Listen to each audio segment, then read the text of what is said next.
boa noite a todos e todos. Sejam muito bem-vindos ao terceiro ciclo de palestras online em Síndrome de Ehlers-Danlos hipermóvel, realizado com apoio institucional da Universidade do Estado da Bahia e da Associação Brasileira de Síndrome de Ehlers-Danlos e Pessoas com Transtornos do Espectro de Hipermobilidade, a ABRACED. Esse é um projeto de extensão que nós conduzimos há um ano, no grupo NEISE, do Núcleo de Estudos Interdisciplinares de Saúde Integrativa, do Departamento de Ciências da Vida da UNEB, Universidade do Estado da Bahia. Hoje teremos um momento de grande importância para compartilhar conhecimentos, experiências e avanços sobre SEDH, reunindo especialistas, pacientes, familiares nesse ambiente aqui, acolhedor, informativo. Esse evento é 100% online, gratuito, vem pela plataforma Teams. E após a gravação dessa aula que teremos hoje, essa aula magnífica, esse vídeo vai ser publicado aqui há mais ou menos uma semana no nosso canal do YouTube, para quem quiser assistir depois. Agradecemos a presença de todos, desejamos um proveitoso encontro e hoje vamos ter uma palestra sobre Ehlers-Danlos, lipedema, lipodistrofia, mecanismos moleculares e suas implicações, com a professora Juliane Tamara Araújo de Melo Campos. Professora Juliane, do quadro da Universidade Federal do Rio Grande do Norte. Ela é graduada em Ciências Biológicas, com especialização em Ciências Morfológicas, mestrado em Ciências Biológicas e doutorado em Bioquímica e Biologia Molecular, pela própria Universidade Federal do Rio Grande do Norte. Ainda tem um estágio pós-doutorado em Bioquímica e Biologia Molecular pela CEA da França, e a área dela de atuação nos últimos anos tem sido dentro da parte de lipedema e lipodistrofias, e mais recentemente ela vem conduzindo um trabalho muito interessante, também voltado para o Ehlers-Danlos, obviamente conectando uma coisa a outra. Então hoje ela vai nos dar o privilégio de falar sobre o seu trabalho anterior, seu trabalho atual. Então espero que todos estejam bastante atentos, porque a gente tem muito a aprender hoje. Juliane, mais uma vez, muito obrigada pela sua disponibilidade em estar aqui conosco e uma ótima palestra para você. Obrigada, Astria. Eu que agradeço pelo convite. Enfim, conseguimos estar aqui reunidos. Eu assisto algumas aulas de vocês também no YouTube. Nem sempre eu consigo participar ao vivo, porque eu dou aula à noite. Hoje eu consegui o horário para estar aqui com vocês. Como a professora falou, já me apresentou, tinha colocado aqui meu currículo, mas ela já me apresentou muito bem. Então, eu estou aqui no Departamento de Morfologia da Universidade Federal do Rio Grande do Norte, no Centro de Biociências, e eu atuo na área de histologia, embriologia, e na pós-graduação também ministro aulas na área de genética, biologia molecular. E no nosso laboratório, que é o Laboratório de Genética Molecular e Metabolismo, é o GenLab, nós temos duas grandes linhas de pesquisa. A primeira é focando no estudo de duas desordens também relacionadas ao tecido conjuntivo, que são as lipodistrofias e o lipedema, que é uma doença que está super em alta, super falada. Lipodistrofias são doenças raras também e pouco faladas, mas aqui hoje eu vou tentar falar de uma forma geral, porque se a gente fosse falar só de lipodistrofia, a gente ia precisar de uma aula só para falar disso, outra de lipedema, e aí eu quis fazer um pouco da conexão que isso tem em relação a tecido conjuntivo, tá?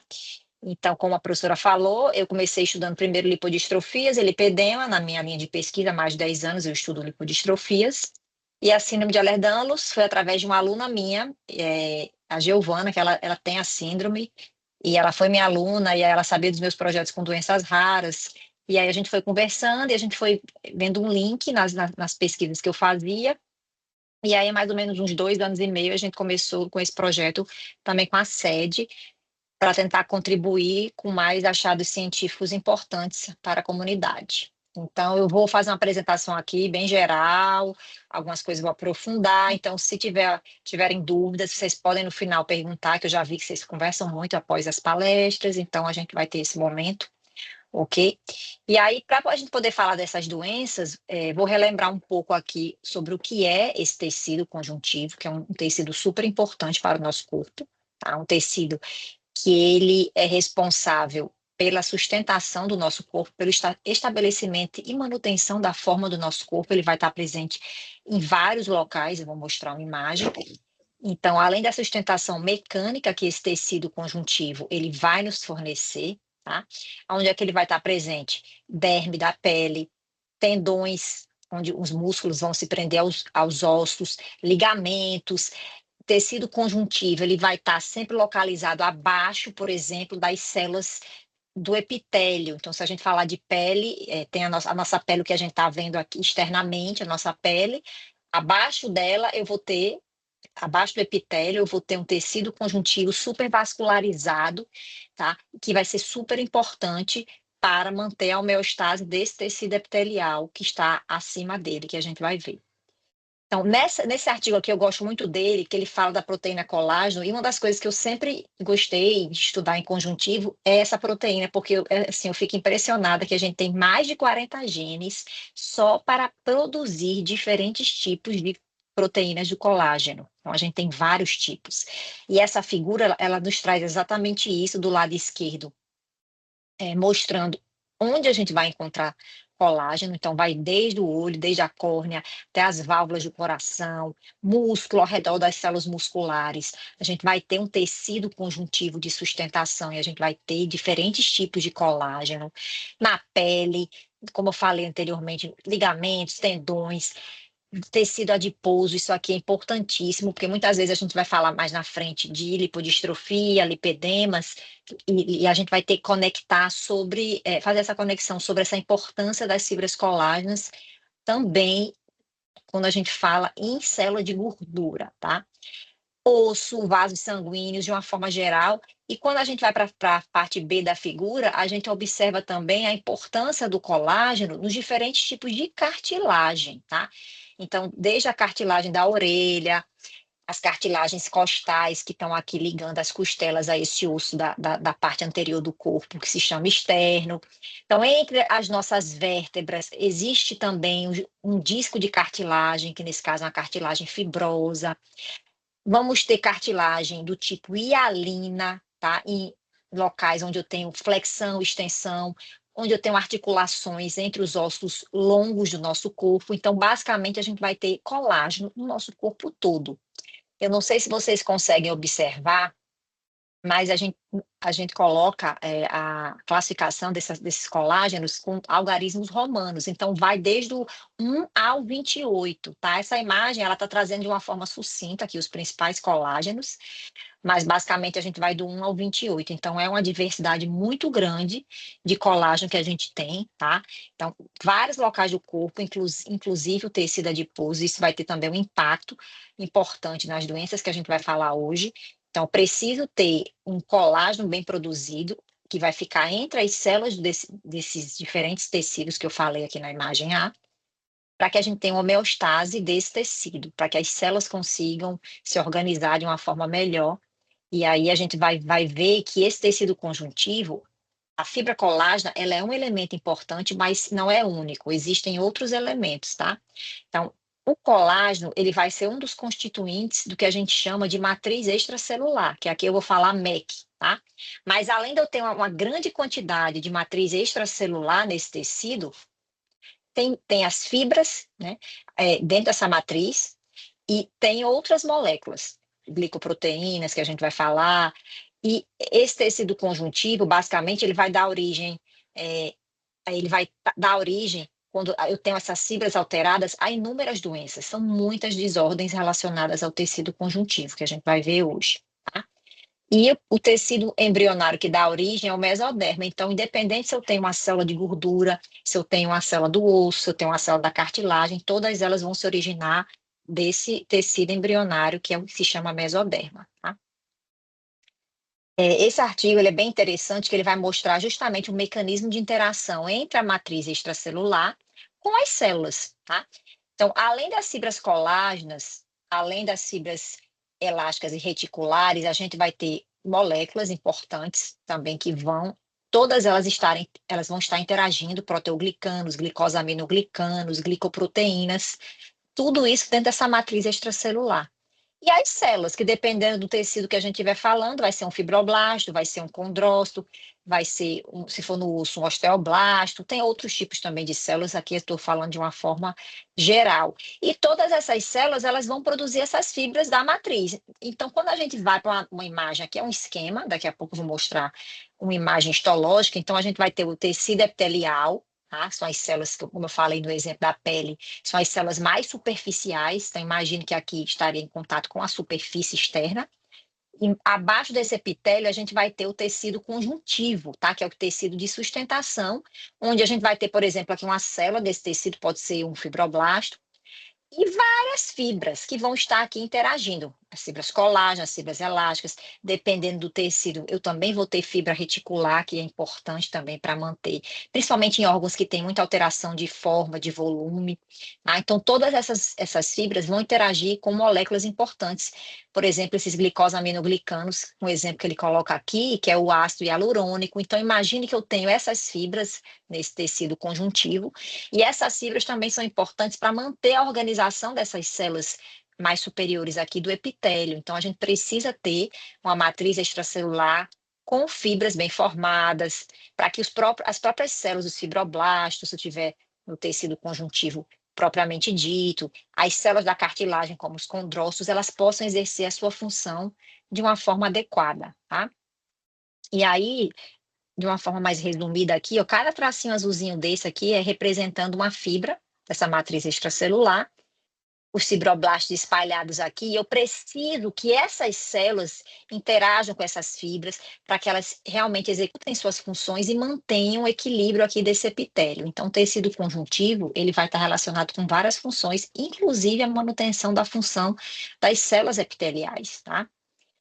Outra propriedade importante da matriz, na verdade, ela vai ter impacto na função dessas células, seja em relação à migração, diferenciação, divisão. Então, vários processos celulares, eles dependem da formação adequada dessa matriz extracelular. Então, migração, diferenciação, divisão, a própria morte dessas células, a secreção de outras moléculas que vão compor a matriz.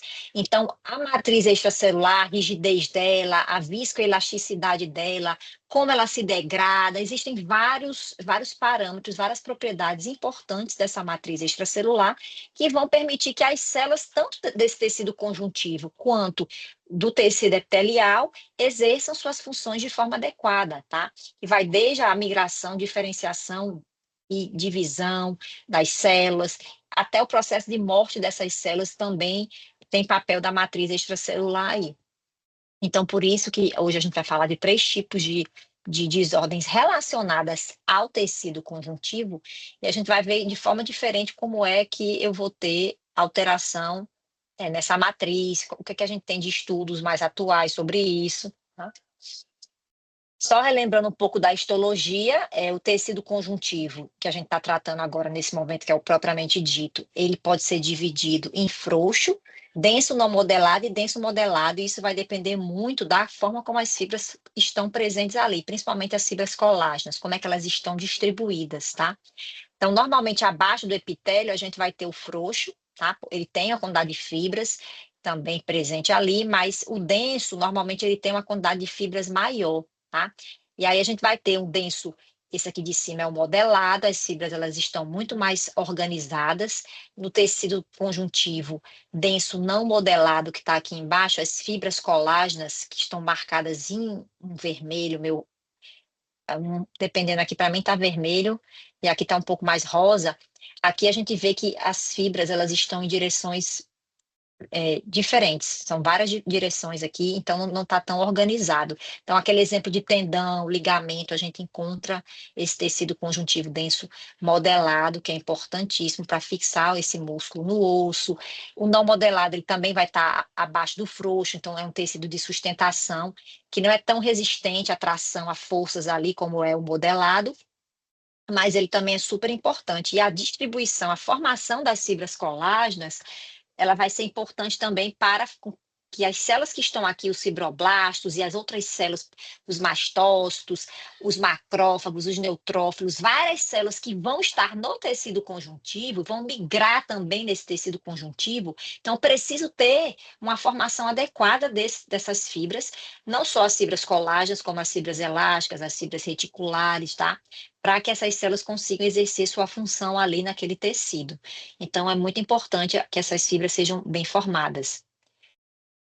Só que fibra colágena, gente, é extremamente complexo. Ela não tem só uma estrutura em si. Ela pode formar diferentes tipos de colágeno, porque vai depender da forma como essas moléculas se associam, tá? Então, colágeno é uma proteína extremamente complexa. Então, tem colágenos que podem formar fibrilas, colágenos que se associam a fibrilas, tem colágenos que formam rede. Então, existe uma diversidade de organização dessas fibras colágenas.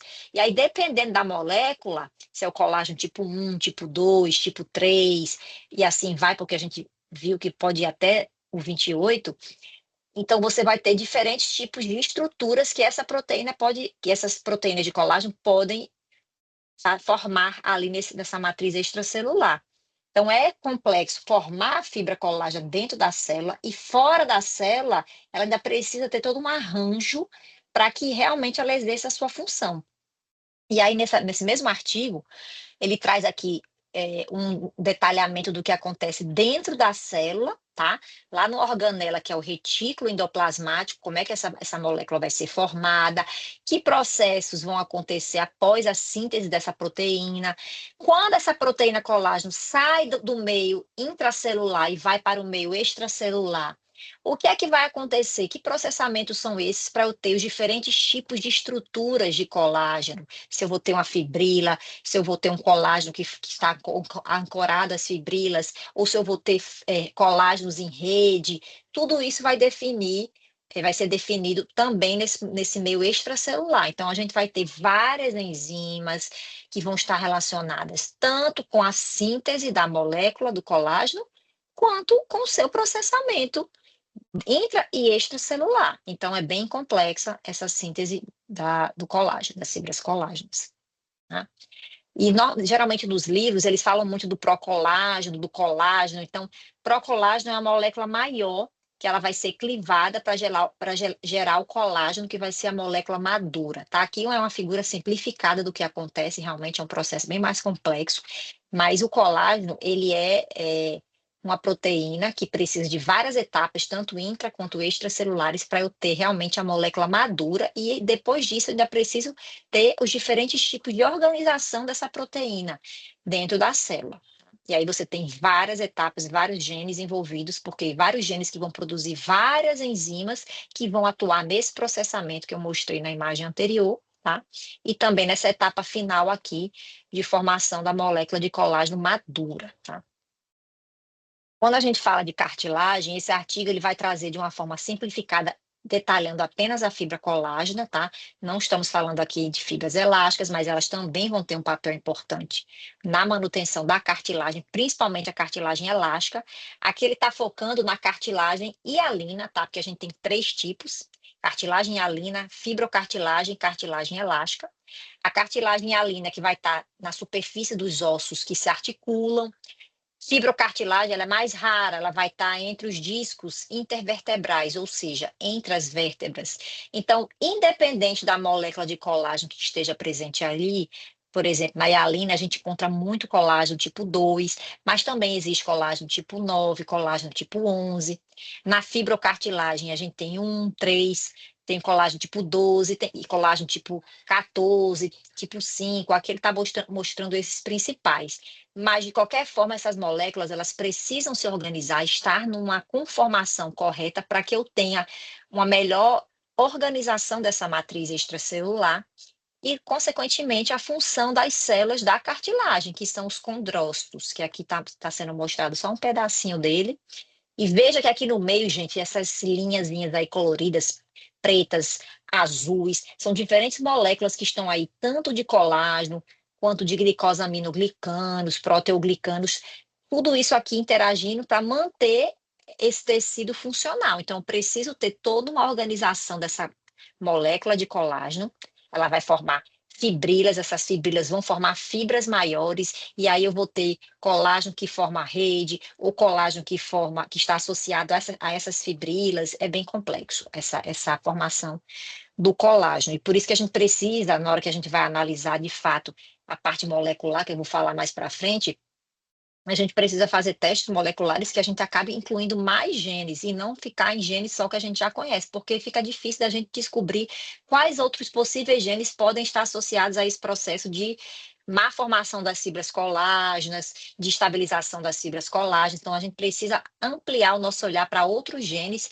E, inclusive, hoje eu vou trazer um dado novo que já saiu agora, nesse final de semana, que é um pré-print, mas eu vou trazer falando um pouquinho sobre esse novo gene que saiu aí, um dado bem interessante, mas só um spoilerzinho para vocês saberem.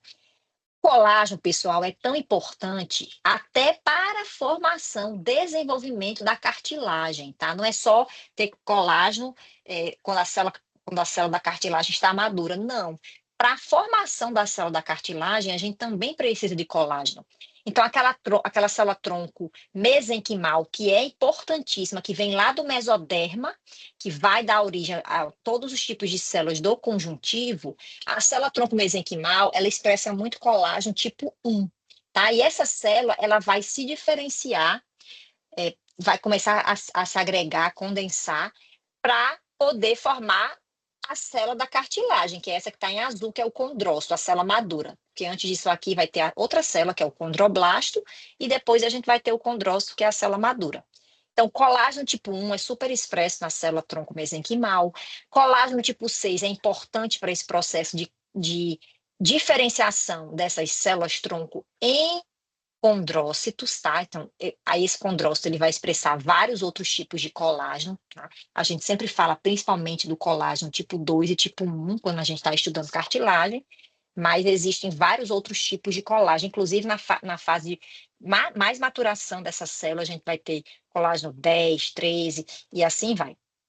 Então, vejam que a gente tem 28 tipos de colágeno e diferentes funções em diferentes momentos do desenvolvimento, seja lá na diferenciação da célula-tronco para o condrócito, ou seja, de fato, nesse condrócito maduro que está ali atuando na cartilagem, tá? Então, o colágeno, ele é fundamental e a expressão dessa molécula, ela não vai ser igual em todos os tecidos, tá? Antigamente se falava que colágeno que a gente tinha mais de 30% de colágeno. Hoje esse valor baixou um pouquinho, mas assim, em relação aos diferentes tipos de células do nosso corpo, varia a expressão. Vai ter célula, por exemplo, na cartilagem, no osso, no tecido conjuntivo propriamente dito, eu vou ter muito mais expressão, muito mais colágeno. Em outros tecidos eu vou ter menos, mas isso não significa que seja menos importante. É só questão mesmo de como esse colágeno atua naquele tecido, e aí eu preciso mais ou menos dele. Então, até a expressão dessas moléculas pode variar.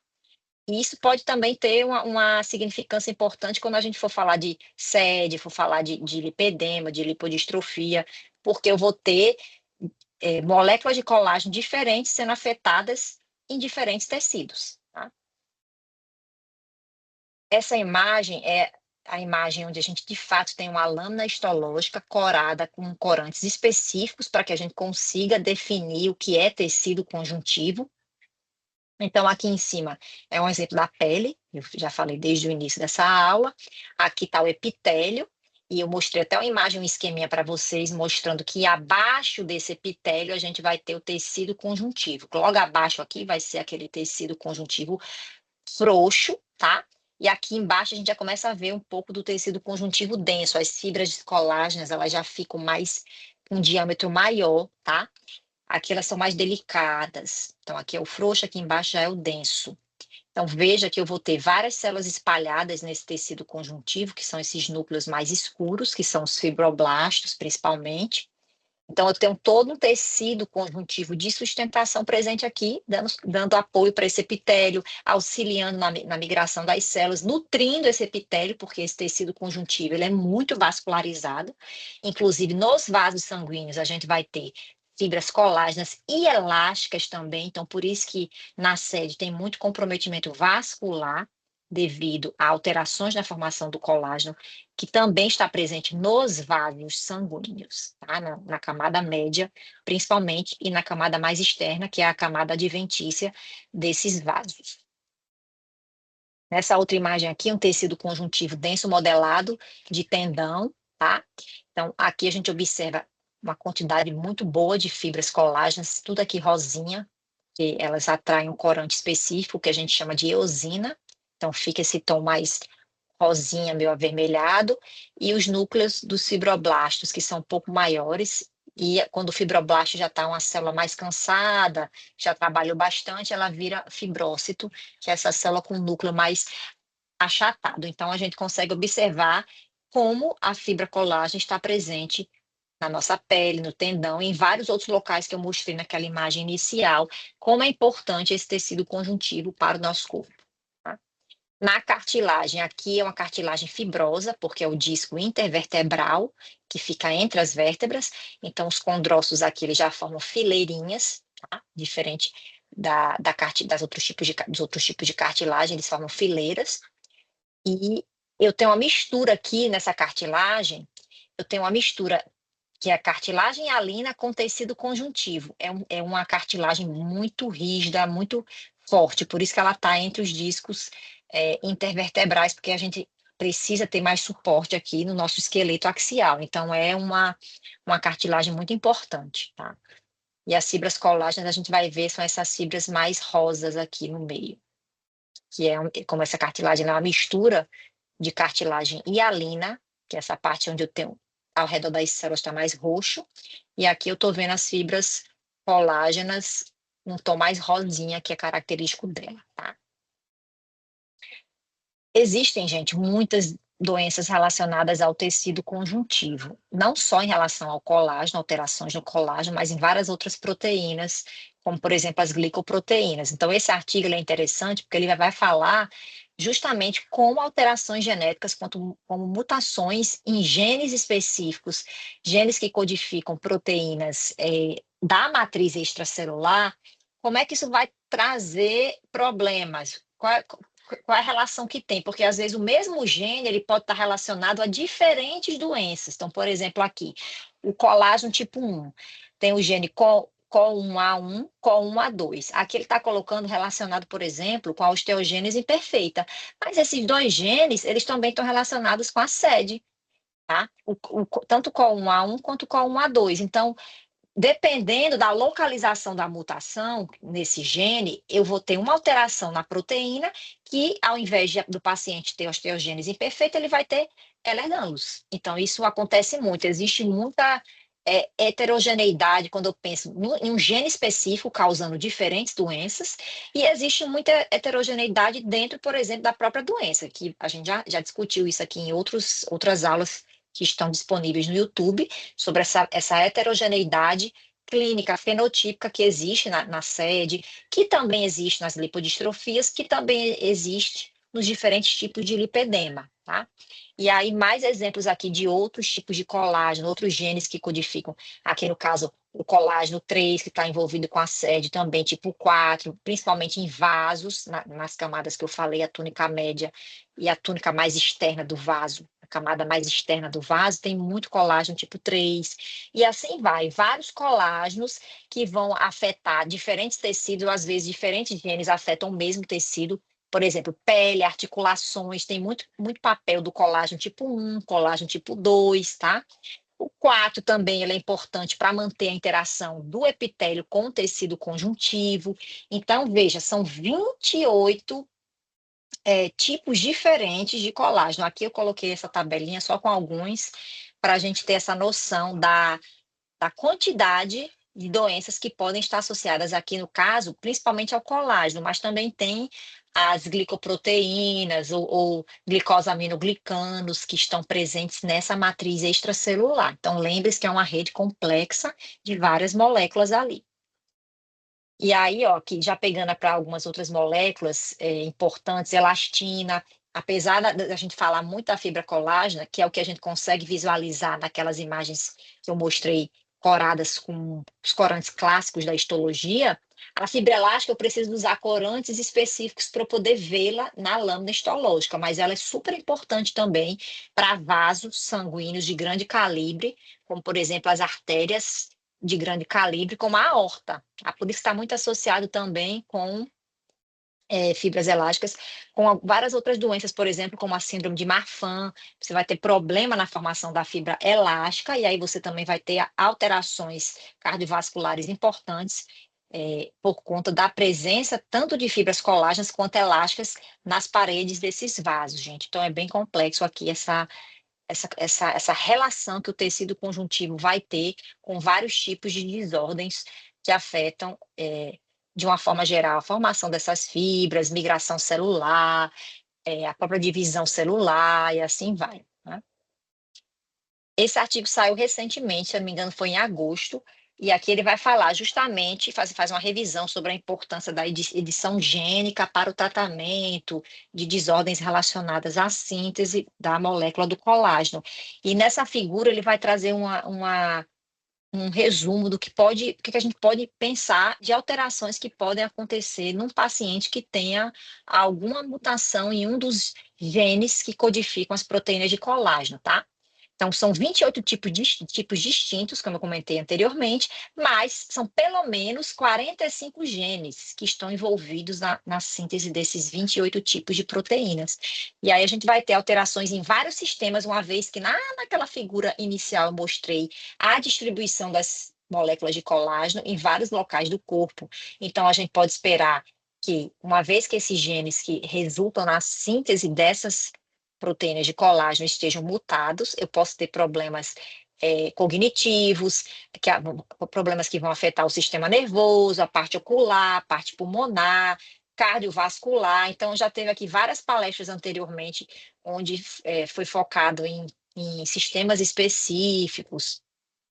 Então, realmente é uma doença multissistêmica. Por quê? Porque o colágeno, a gente já viu isso nessa palestra inicialmente e também em outras anteriormente, que ele vai estar presente em vários tecidos do nosso corpo. Então, uma vez que eu tenho alteração na formação dessa molécula, eu vou ter problemas articulares, problemas na pele, tá?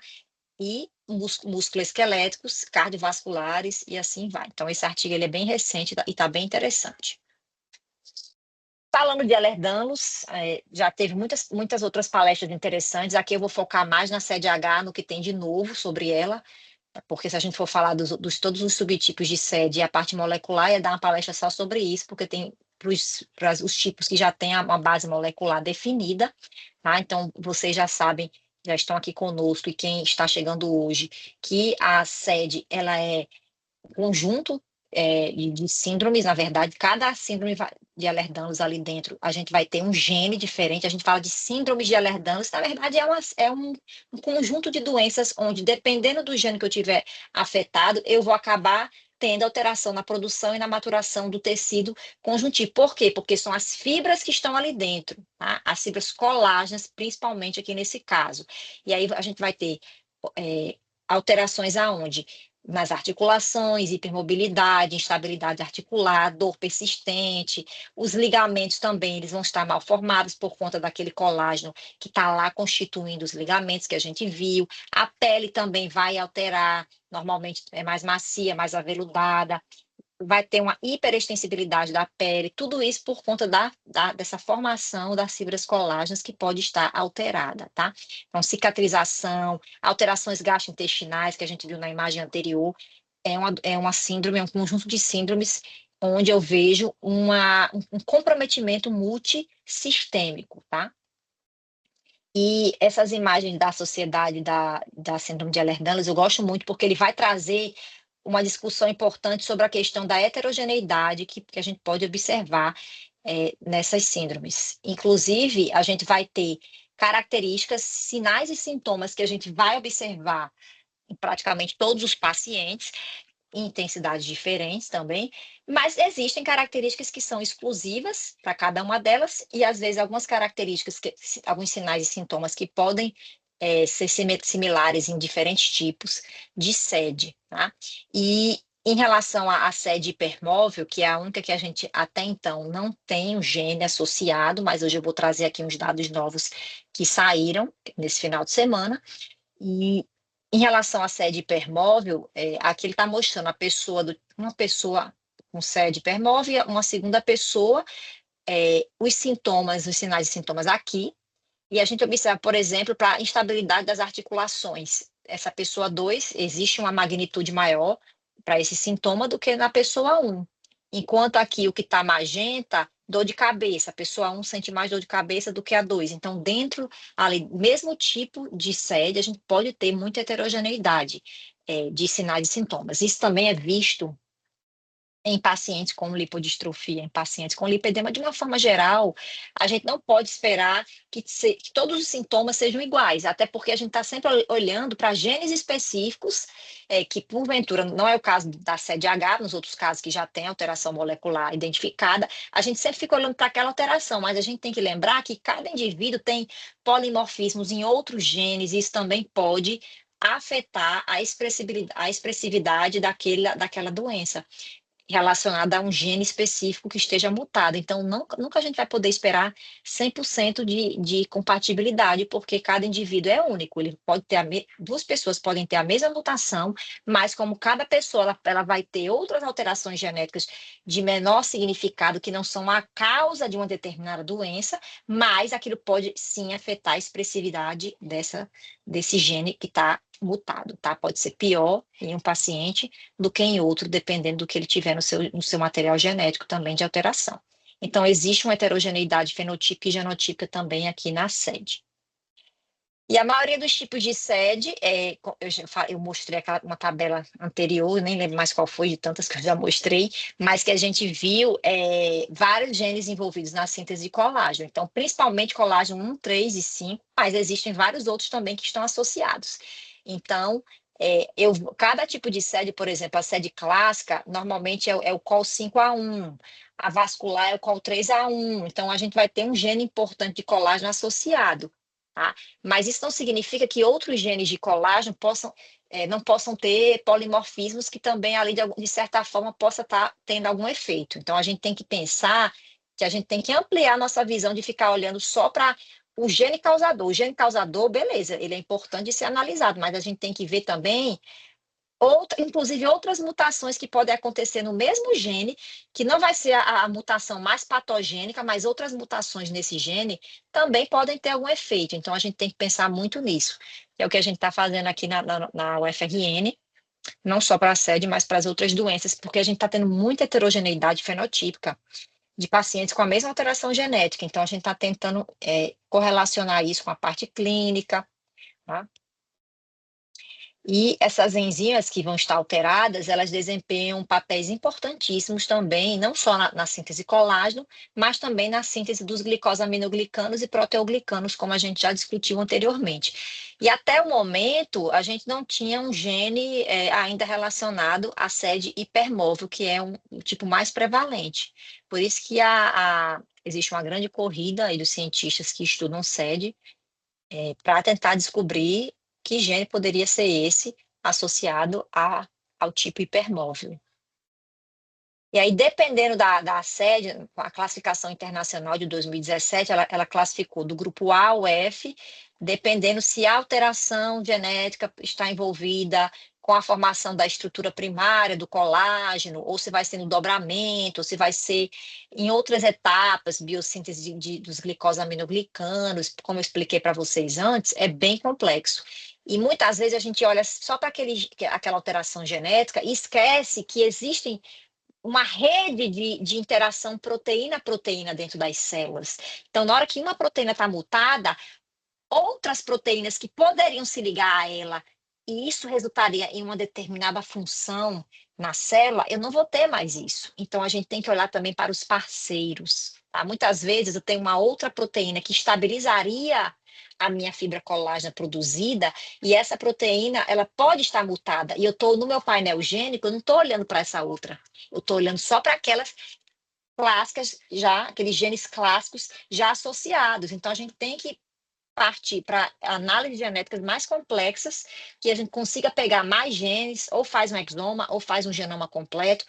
E mais importante, saber como trabalhar esses dados, que eu acho que esse é um ponto-chave também que a gente tem que pensar, tá?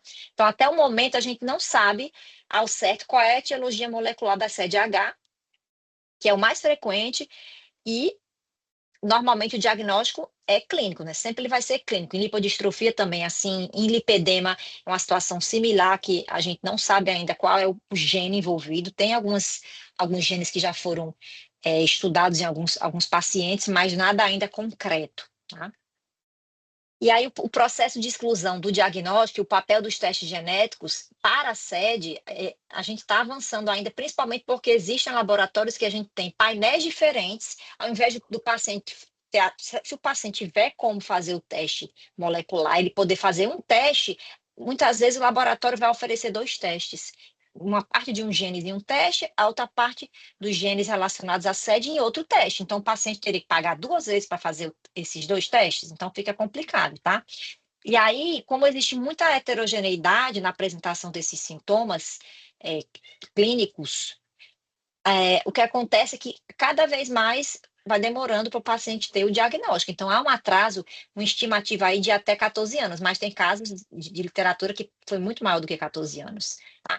Então, como a gente tem gravidade de sintomas, isso pode variar também de paciente para paciente, e não tem até o momento um marcador genético, eu vou trazer aqui um dado novo, mas assim, até então não tinha, né?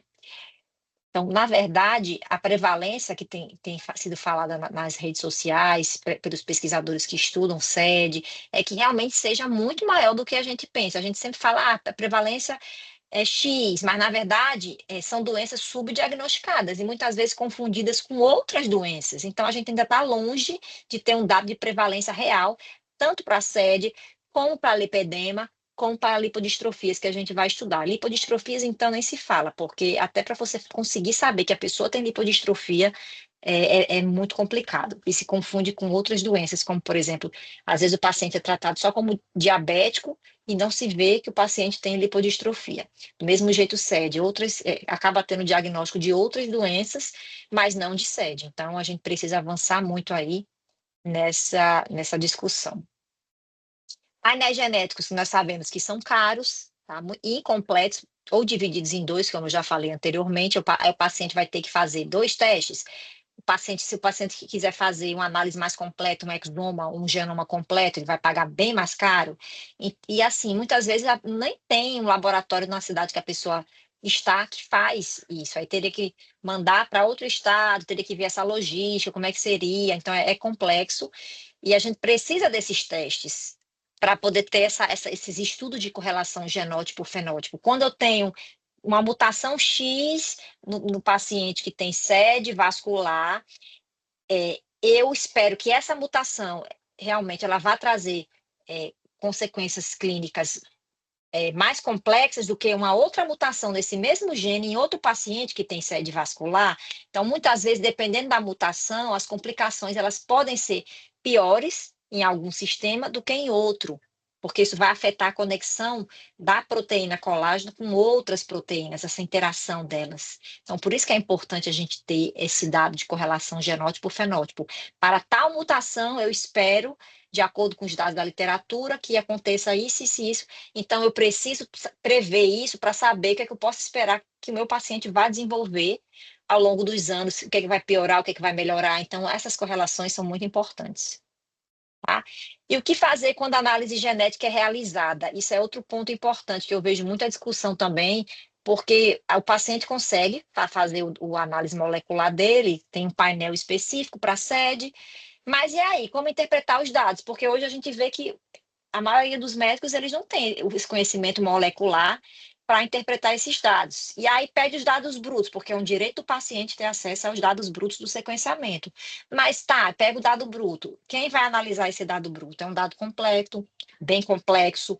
Então, a gente precisa ter profissionais de bioinformática que vão analisar isso, mas que também entendam da doença para saber que variantes vão entrar no laudo, porque a escolha do que vai estar no laudo também é importante.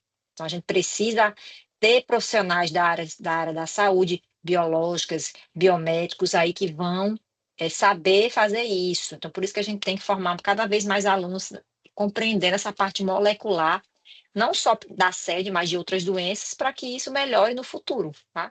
Porque muitas vezes a gente pega laudos inconclusivos, ou então laudos que só vê uma variante no laudo, quando você abre o dado bruto, você vê que tem outras variantes ali, e você não sabe por que não colocaram no laudo, por que eles escolheram colocar só uma, então é algo complexo, tá? Em relação à CDH, saiu um dado mais recente, onde eles pegaram uma coorte de 178 pacientes que tinham preencheram os critérios diagnósticos para CDH, e aí, na verdade, eles não tinham teste genético inicial, e isso foi muito complicado para poder dar o diagnóstico, então tinha alguns pacientes que também tinham diagnósticos adicionais, e eles observaram que os pacientes que preenchiam os critérios diagnósticos de CDH, eles tinham algumas variantes em outros genes aqui, muitas vezes tinha já, esse aqui era gene de colágeno, qual 6A2, mas o diagnóstico que eles receberam não era de SED, foram outros diagnósticos de outras doenças. Teve até uma apresentação já aqui recente sobre esse artigo de forma mais detalhada, por isso que eu nem vou detalhar ele, mas eu estou trazendo aqui para a gente ter essa discussão de que o teste genético está mostrando aqui esse resultado aqui, mas será que esse teste genético mostrou exatamente tudo que no laudo tem tudo que o teste genético encontrou? Porque tem essa questão. Eu recebo muito laudo onde não tem todas as variantes que estão nos dados brutos. Então, a gente tem que repensar bem nessas análises. Às vezes, a gente faz em outro laboratório para comparar, porque muitas vezes a gente pode ter essas discrepâncias, tá? Então, fica aí essa discussão importante da gente repensar em como essas análises genéticas são importantes e como elas devem ser analisadas, como é que eu vou usar esse dado, porque fazer a análise molecular para comprovar o tipo de SED, que a pessoa já tem um diagnóstico clínico, é importantíssimo, mas a gente precisa saber trabalhar esses dados e como vai fazer isso, né? Como é que a gente vai entender o papel dessas variantes se eu não tiver todas elas presentes no laudo? Então, como é que foi feita essa escolha para colocar uma variante no laudo e a outra não ser inserida? Então, tem tudo isso. Nesse trabalho aqui, eles só mostram as principais variantes encontradas, a gente não tem como saber quais são as outras, né? E varia muito o padrão. Tem paciente que tem a variante patogênica em heterozigose, quer dizer, só veio do pai ou da mãe. E já para outras doenças que afetam o conjuntivo, precisa ser do pai e da mãe. A criança, o filho tem que ter a alteração genética que vem do pai e da mãe. Então, tudo isso também pode influenciar, tá? Em lipodistrofia, a gente vê muitas alterações relacionadas a isso. Às vezes, tem pessoas que têm uma variante que vem do pai e da mãe, mas são variantes diferentes do mesmo gene, e mesmo assim, o indivíduo vai ter lipodistrofia. Então, é complexo.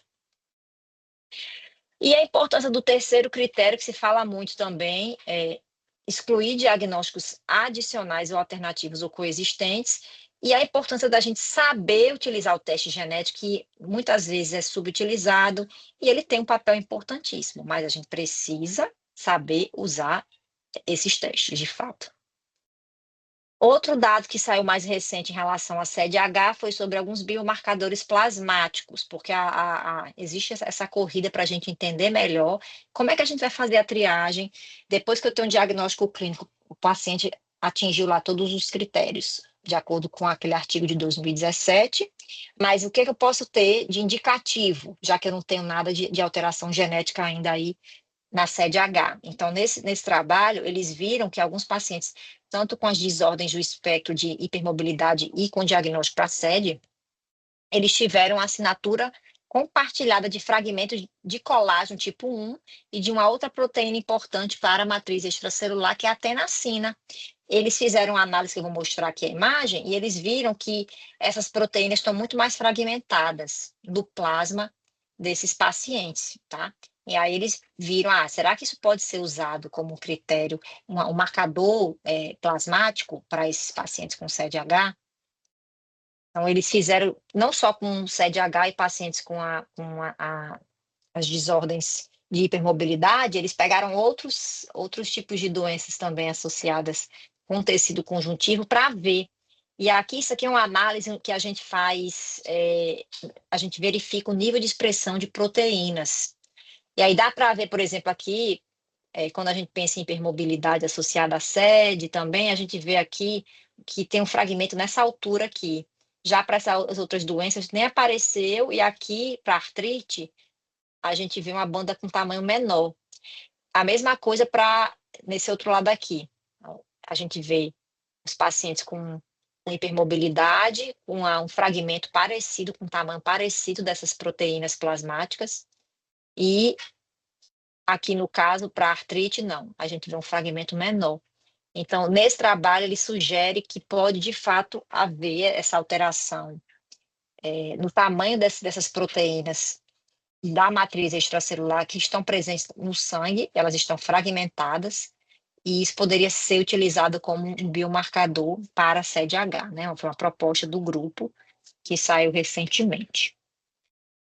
E esse outro artigo aqui, bem interessante, que saiu agora no final de semana, trazendo pela primeira vez um gene onde eles mostram evidências importantíssimas da sua associação com a CDH, que é o gene KLK15, tá? Então, esse gene, eles mostram tanto estudando pacientes com diagnóstico para CDH e fizeram modelos animais também para estudar o papel desse gene na biologia do tecido conjuntivo, tá? E na patogênese da CDH.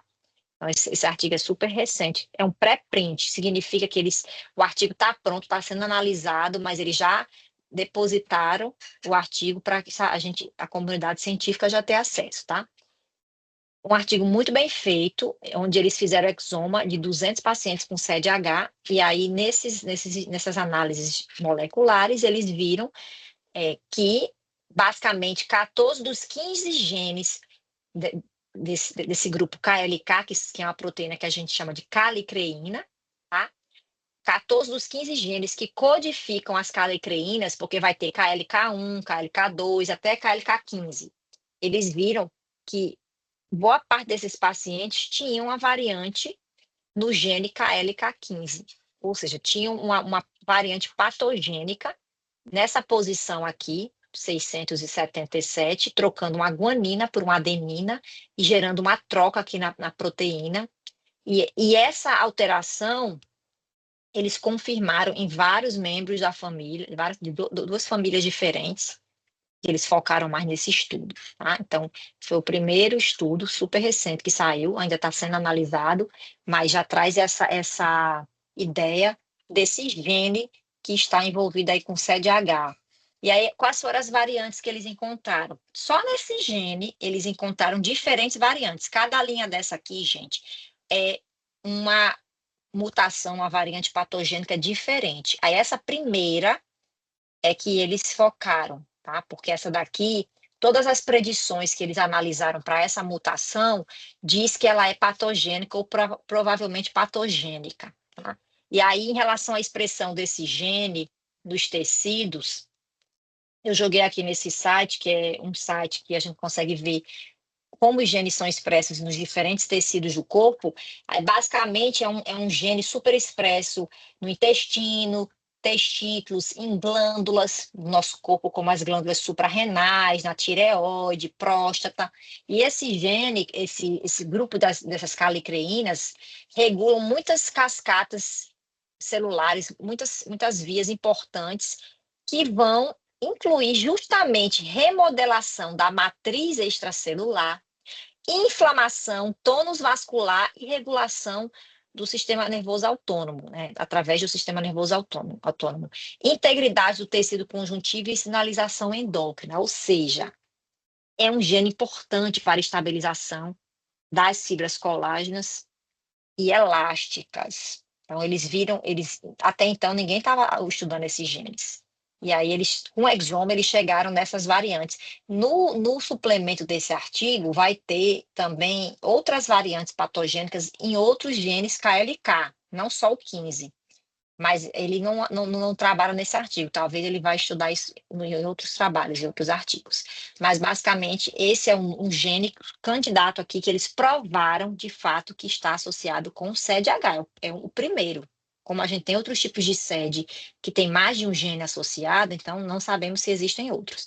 Mas esse trabalho aqui abriu portas. Como nessa análise aqui de expressão, eles só viram mais expressão desses tecidos, o que é que eles fizeram? Eles coletaram tecidos desses pacientes, tecido humano, na verdade aqui foi tecido humano mesmo, células em cultura.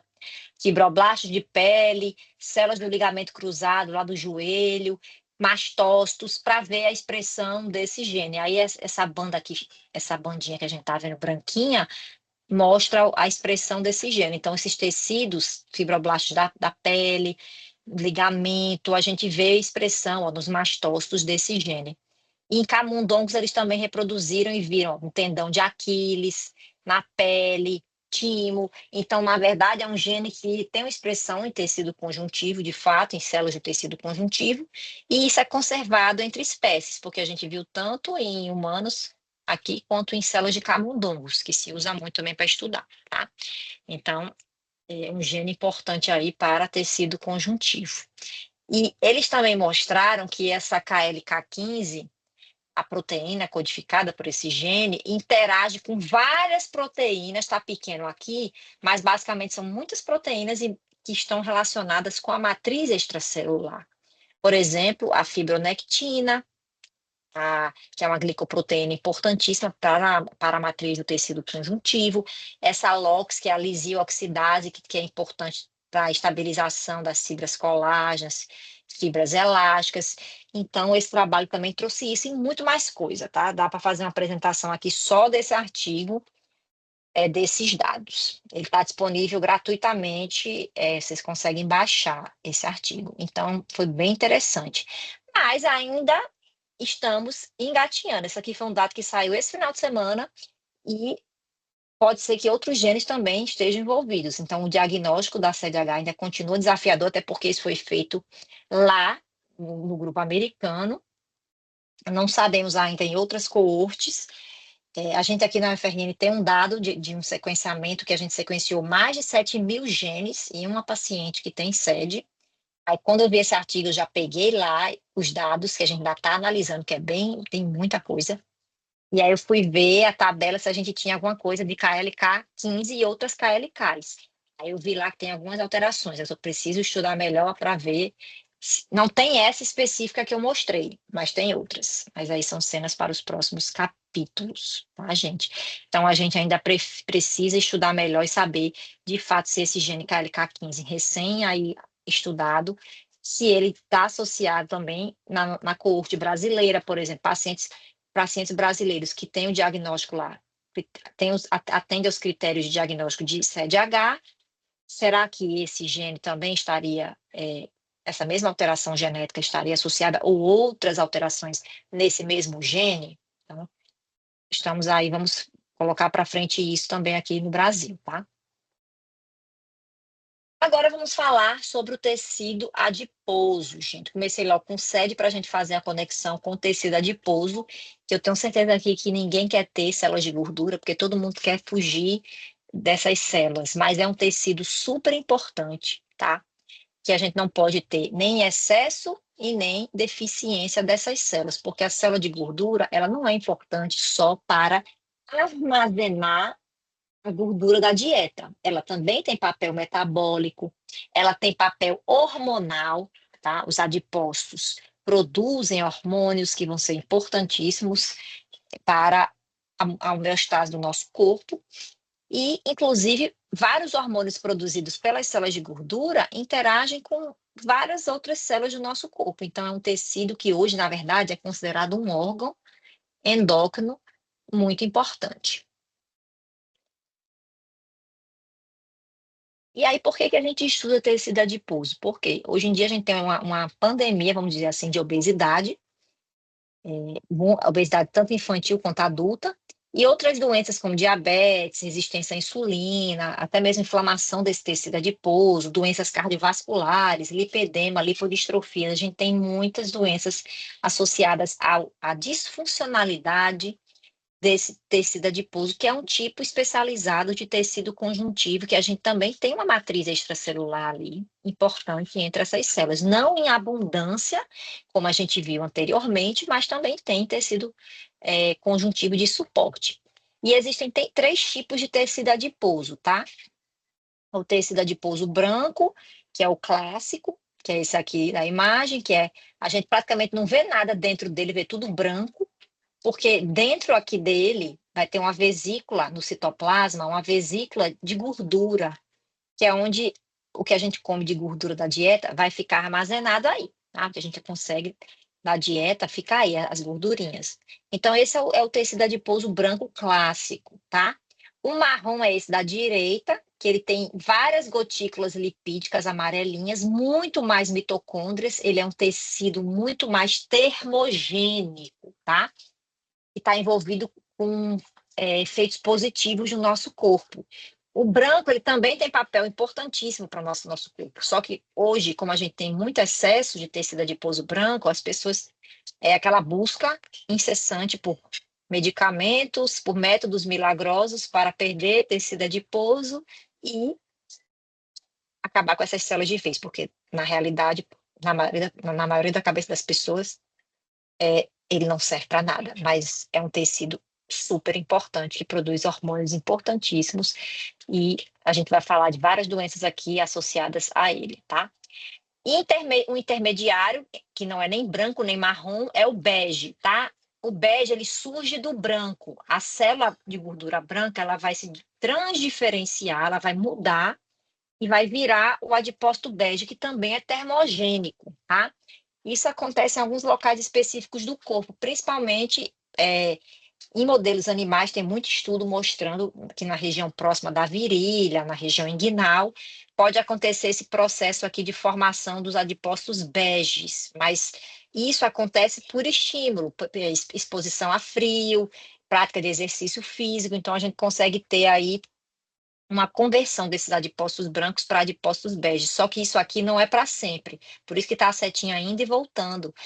Precisa de um estímulo para que a gente tenha adipócitos beges. E hoje a gente está tentando entender isso aqui para ajudar no tratamento da obesidade. Por quê? Porque se na obesidade a gente tem excesso de adipócito branco, se a gente conseguir convertê-los em adipócitos beges, não todos, mas assim, uma boa parte, a gente conseguiria diminuir a quantidade dos adipócitos brancos em excesso. Isso poderia trazer efeitos metabólicos importantes, que a gente já vem vendo isso em modelos animais, tá? Então, em humanos é mais complicado, a gente precisa de mais estudos, porque tem vários outros fatores que podem afetar aí nesse processo. Então, basicamente, três tipos de tecido adiposo importantes aqui para a gente falar hoje. Então, o adipócito branco é esse, com essa cavidade, parece que não tem nada aqui dentro, esse espaço branco, mas isso aqui corresponde ao local onde as gorduras da dieta estavam armazenadas, que se perderam quando a gente fez a lâmina. E essa parte aqui de cima, ó, a gente vê essas vesículas lipídicas bem menores.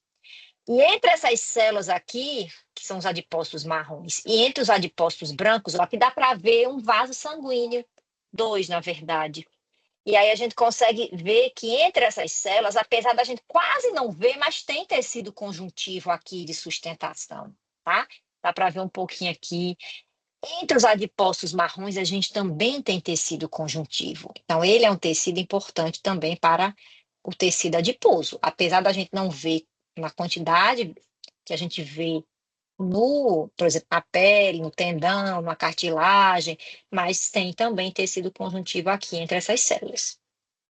E aí, para formar essas células, a gente tem vários genes envolvidos para que eu tenha aquela mesma célula-tronco que eu falei para vocês, que é a célula-tronco mesenquimal, que quando se diferencia dá origem às células da cartilagem, os condroblastos, os condrócitos, essa mesma célula forma fibroblastos do tecido conjuntivo, propriamente dito, e ela também forma célula de gordura.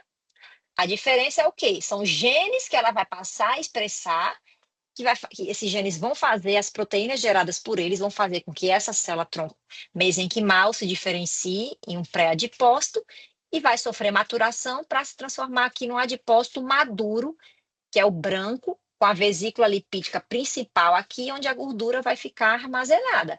Então, vários genes importantíssimos, quando estão mutados, eu não vou ter essa etapa acontecendo. Então, eu vou ter má formação das células de gordura. Elas vão ser formadas numa quantidade reduzida. Isso a gente vai ver no contexto das lipodistrofias, que é o contrário de obesidade. Obesidade, a gente vê o acúmulo, o aumento dessas células. E na lipodistrofia é a redução. Então, o paciente já nasce praticamente sem tecido adiposo, nas formas generalizadas. Nas formas parciais, geralmente a perda de tecido adiposo vai ser nos membros, tá? Principalmente inferiores. E o tecido conjuntivo, a matriz extracelular que está ali ao redor dessa célula-tronco mesenquimal, desse pré-adipócito, ao redor do adipócito, ela também vai ser importante para a formação do adipócito. Então, hoje a gente fala muito de lipedema, mas a gente já sabe que tem muito comprometimento vascular em lipedema, é um tecido adiposo que está inflamado, então você com certeza tem matriz extracelular comprometida, fibras colágenas comprometidas que estão ali nessa matriz extracelular. Então, a matriz extracelular do tecido conjuntivo, ela é importantíssima para a formação dessas células de gordura e para a função dessas células. Eu preciso ter fibras colágenas tipo 1, tipo 3, tipo 4, as glicoproteínas também presentes ali para formar uma rede. E durante o desenvolvimento embrionário, isso vai acontecendo gradualmente, tá? Gradualmente, para que eu tenha essa matriz do tecido conjuntivo, aí no caso do tecido adiposo, bem formada, tá? E aí, esses adipócitos, uma vez que eu tenho a célula-tronco se diferenciando, formando os adipócitos brancos, vai ter outra célula-tronco para os adipócitos marrons, eu vou ter a formação dos adipócitos beges também, que pode ser daquele jeito que eu falei, a partir do branco se diferenciando em bege, mas o bege ele também pode ser formado a partir de uma célula-tronco mesenquimal, tá? E aí, essas células, elas têm um papel endócrino. Vários hormônios que são produzidos por essas células vão agir no cérebro, no pâncreas, no sistema cardiovascular, no fígado, no músculo. Um exemplo clássico é o hormônio que mantém a gente saciado, que é o que a gente chama de leptina. Então, o leptina é o fator de saciedade circulante, vai nos manter saciados, que na verdade ele inibe o apetite. Esse é o mais correto. A leptina, ela inibe o apetite. Então, a gente começa a comer, vai chegar uma hora que a leptina vai aumentando, a gente se sente saciado. E pacientes que têm lipodistrofia, eles vão ter pouquíssima produção de leptina, uma vez que o tecido adiposo branco ele está alterado. Tá? Em obesidade, eles têm muito tecido adiposo branco, vai ter mais leptina, só que a leptina não funciona. Então, eles vão ter fome do mesmo jeito que um paciente com lipodistrofia, tá? Então, existe uma regulação metabólica muito importante associada a essas células. Tem um tempo ainda? Tenho, né?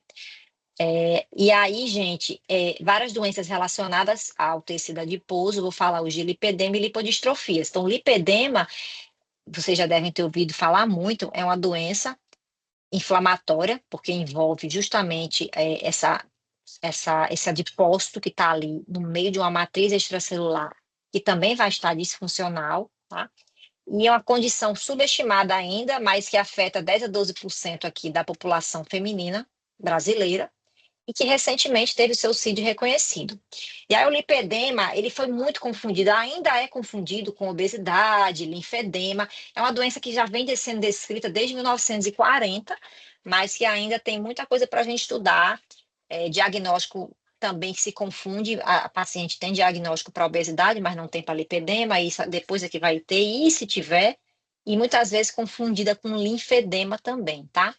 E aí aqui no lipedema a gente vai ver um acúmulo anormal de tecido adiposo, principalmente vai ter acúmulo de forma bilateral nos membros inferiores, de forma simétrica, tá? E são pacientes que também vão ter muita dor, hipermobilidade, sensibilidade a toque, tendência a hematomas, que são coisas que a gente observa também na SED, tá? Ou seja, o tecido conjuntivo dessas pacientes também está afetado aqui. Tá? Apesar de até o momento a gente não ver nenhuma relação de uma alteração em gene de colágeno, mas a gente tem que pensar que outros genes, como aquele mesmo que eu mostrei para a SED, o KLK15, que é importante para a formação dessas fibras, estabilização. Então, a gente pode ter uma associação aqui que a gente não sabe ainda, mas que com certeza tem a ver também com essa matriz extracelular que não vai estar bem formada, tá? E é um tecido bastante disfuncional, tá? Resistente à dieta e exercício. Então, sintomas bastante parecidos com o SED são observados em pacientes com lipedema. Lipedema é uma doença que a gente não sabe ainda, não tem muita. A base genética dela é muito deficiente também, a gente não sabe. E existem 5 tipos clássicos de lipedema, tá? Os principais, geralmente, eles vão afetar membros inferiores, quadril. O tipo 4 é o que afeta os braços, mas no geral a gente vai ter membros inferiores sendo afetados, com aumento de tecido adiposo disfuncional aí nessas regiões. Tá?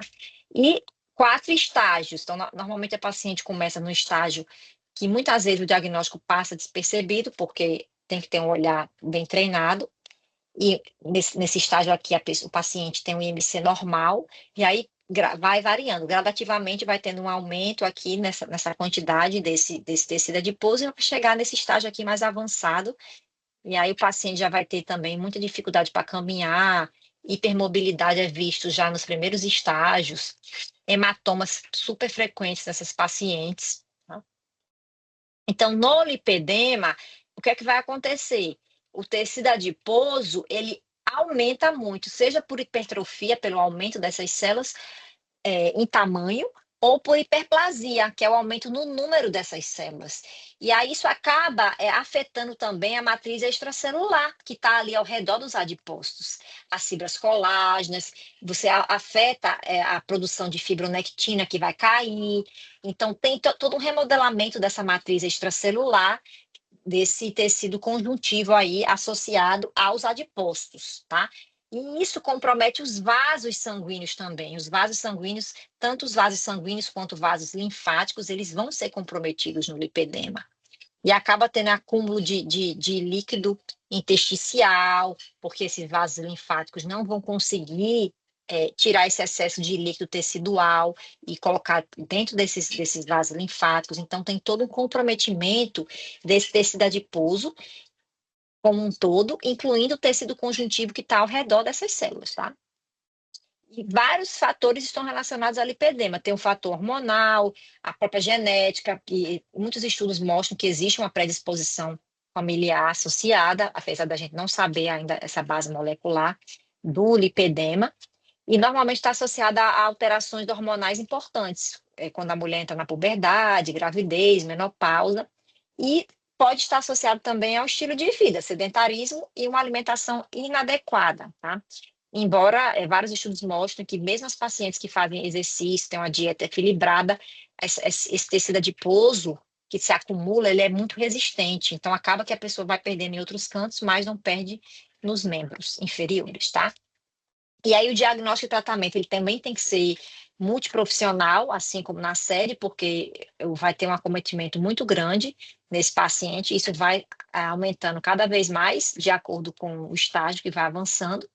E aqui também o diagnóstico precoce vai ser essencial, por isso que lá naquele início do primeiro estágio, ter esse olhar treinado para diferenciar lipedema, e quando a paciente já estiver nos estágios mais avançados, não confundir com obesidade, embora a paciente possa desenvolver obesidade, mas aí tem que ter o diagnóstico certo. É uma paciente com lipedema e que tem obesidade também, não só ser vista como uma paciente que tem somente obesidade, tá?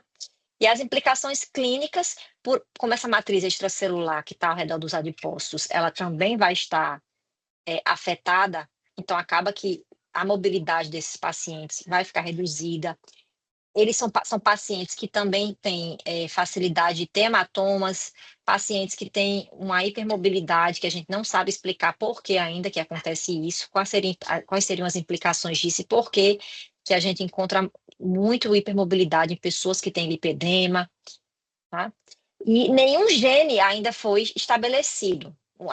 Não se bateu o martelo ainda para dizer esse gene aqui de fato é o gene causador do lipedema, apesar de existir uma história familiar em cerca de 60 a 80% dos casos, e existe muita heterogeneidade clínica também nessa doença. E não existem, no momento, diretrizes para o diagnóstico molecular do lipedema. Não existem diretrizes. E a gente também não tem um painel gênico específico para lipedema. Aí é isso que dificulta mais. E outra coisa que eu não falei, não existe nenhum modelo animal ainda que mimetize o lipedema. Para a sede, esse gene novo que eu mostrei, o KLK15, eles fizeram estudos em modelos animais também, isso ajudou muito, porque muitas vezes a gente não consegue ter todas as respostas só estudando o paciente, a gente precisa fazer experimentos, análises, e aí a gente usa cultura de células, modelos animais, para poder entender melhor o mecanismo molecular que está por trás ali da doença. E lipedema a gente não tem ainda um modelo animal, então isso dificulta muito o estudo da base molecular da doença. E, consequentemente, da gente descobrir biomarcadores que poderiam ser usados para diagnóstico da doença de uma forma, para confirmar o diagnóstico clínico, a gente tem esses biomarcadores. Então, é complexo. Recentemente saiu esse artigo que eles fizeram um painel NGS para o diagnóstico de lipedema, para poder ampliar um pouco isso. E aí eles incluíram vários genes nesse painel, inclusive genes de lipodistrofia. Então, aí complicou mais ainda, porque em 162 pacientes, eles fizeram essa análise de 305 genes potencialmente associados ao lipedema, tá? E também outras condições que são sobrepostas. Inclusive, aqui eu destaquei em vermelho, que são genes, 3 genes, onde eles encontraram alguns polimorfismos nesses genes que poderiam estar associados ao lipedema, e esses 3 genes são genes clássicos para lipodistrofia. Então, o mesmo gene, como o artigo sugere, ele pode estar associado também a lipedema. Mas isso aqui é super novo, a gente ainda está estudando, porque a gente precisa entender, se, né, por exemplo, nesse painel aqui, a gente poderia analisar também genes de matriz extracelular, que seria interessante, uma vez que isso está completamente ligado à fisiopatologia do lipedema, tá? E aí, gente, quando o problema não é o acúmulo de gordura, mas sim a deficiência dessas células, aí a gente vai entrar numa doença espelho, que é o contrário de lipedema, tá? Que são as lipodistrofias.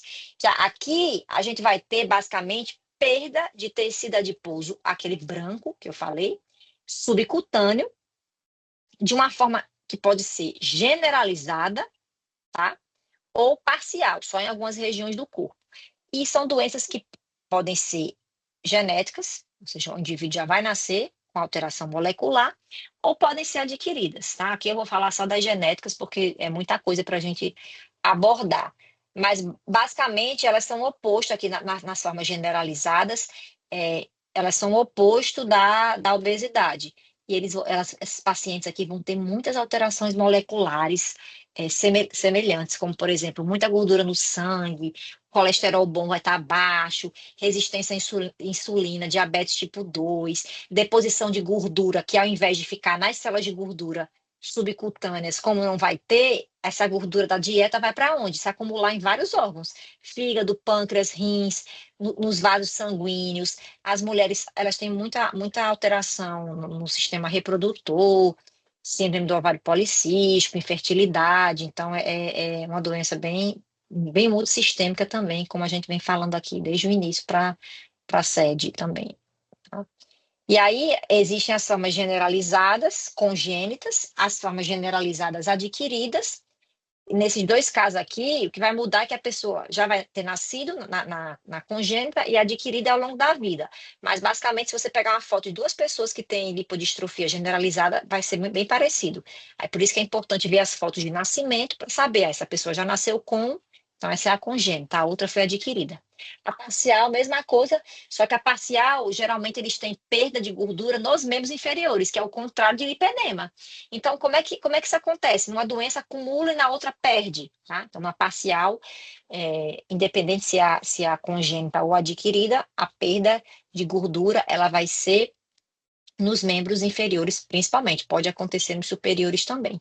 E aí são 4 genes relacionados, e aqui em lipodistrofia a gente tem muita heterogeneidade fenotípica e genotípica. Cada gene desse aqui, gente, tem mais de, principalmente o primeiro e o segundo, tem mais de 20 tipos de mutações diferentes, tá? E aí vai deixando a coisa mais complexa e ainda tem os casos atípicos das lipodistrofias, tá? Elas também são chamadas de síndrome de Berardinelli-Seip, eu não sei se vocês já ouviram falar, que é em homenagem aos pesquisadores que estudaram pela primeira vez, publicaram sobre a doença, síndrome de Berardinelli-Seip ou lipodistrofia generalizada congênita, tá? E aqui é uma foto de uma paciente aqui nossa, inclusive eu tirei essa foto aqui desse livro que eu publiquei junto com a endocrinologista Josivan Lima, que é especialista no diagnóstico clínico dessas lipodistrofias. E dá para observar aqui, ó, a ausência de tecido adiposo nos membros superiores e inferiores, na face também. Acúmulo aqui, ó, você vê que ela está com a hepatosplenomegalia acentuada. Então, de uma forma geral, são essas características que a gente vai observar. Inclusive, as veias, elas ficam bem proeminentes, porque a falta de gordura faz com que elas fiquem mais aparentes, tá? Vão ter hipertrofia muscular, protusão umbilical, tem várias características aqui, perda de gordura facial também, acantoses nigricans, que não é exclusivo de lipodistrofia, esse paciente que tem resistência à insulina, diabetes apresenta também, tá? E as formas parciais, elas aqui são mais de 7 tipos, vários genes também, e dentro de cada gene desse, assim como na sede, como na forma generalizada, tem muita heterogeneidade fenotípica, tá? E nas parciais, normalmente a perda de gordura, ela vai ser nos membros inferiores, podendo acontecer nos superiores também. E dependendo do tipo de lipodistrofia parcial, a pessoa acumula gordura aqui no abdômen e no pescoço. Então, aquele paciente que não tem gordura nos membros inferiores, na região glútea, mas tem acúmulo no pescoço na região abdominal. Então, é como se você tivesse 2 corpos diferentes. Daqui da pelve para cima, tem mais acúmulo de gordura, só que isso vai ser mais drástico em alguns tipos. Tem um tipo que basicamente é como se fossem realmente 2 corpos, metade e metade. Embaixo sem gordura nos membros inferiores e em cima com acúmulo de gordura. É isso que a gente observa em lipodistrofias parciais familiares, tá? Ó, esse tipo aqui que foi o que eu falei, o corpo, a parte de cima do corpo, obesidade, e a parte de baixo, perda de tecido adiposo. Esse é o tipo 1, que é o que a gente não tem ainda o gene mapeado, tá? A gente não tem ainda. Tem vários casos de lipodistrofia do tipo 1, a parcial, mas não tem ainda o gene mapeado. E tem um tipo X também, que são casos que não se enquadram em nenhum dos tipos já clássicos, tá? Os que a gente mais tem são o tipo 2 e 3. O 2 é o que tem um acúmulo aqui no pescoço, pode ter também no abdômen, mas não como o tipo 1. O tipo 1 realmente é aquele paciente com uma circunferência aqui muito grande e sem gordura nos membros, tá? Inclusive aqui são imagens, caricaturas de pacientes da nossa rede, que é a rede Braz Lipo, dos pacientes que têm lipodistrofia, tá? E a gente publicou recentemente esse consenso brasileiro, tá? Para o diagnóstico, classificação, toda essa parte de tratamento de lipodistrofias parciais. Foi publicado agora em junho de 2025. Tá? Então, ó, mais de perto aqui os pacientes com lipodistrofia parcial, tipo 2, olha aqui, dá para ver acúmulo de gordura na região central, aqui abaixo do pescoço. Os membros inferiores têm perda de gordura. Se observar um paciente com perda de gordura, que tem aquele músculo da panturrilha bem definido, sem gordura nos membros inferiores, região glútea, e acúmulo aqui, já fica a suspeita aí de que esse paciente possivelmente tem lipodistrofia parcial familiar. E aqui é do tipo 2, tá, gente? E são doenças bastante heterogêneas. Acaba que a classificação, como é que eu vou saber ao certo? A gente tem muitos pacientes aí que são lipodistróficos mas que a gente não sabe, pela análise genética, não deu nenhum dos tipos clássicos, a gente não sabe onde encaixar esse paciente. Tem muitos casos atípicos, e aí, como é que a gente vai fazer na hora do tratamento? Vai ser bem desafiador, porque às vezes o mesmo tratamento, os medicamentos base para diabetes, problemas cardiovasculares, isso aí é mantido, mas assim, existe muita heterogeneidade. E a gente entendendo isso, a gente vai conseguir tratar melhor o paciente, tá?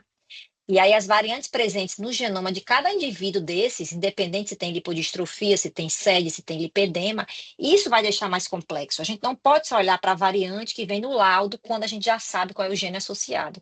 A gente também tem que ver polimorfismos em outros genes, outras variantes que possam ter aparecido também nessa análise molecular, porque isso pode nos ajudar a entender melhor essa heterogeneidade fenotípica, genotípica nessas doenças, tá?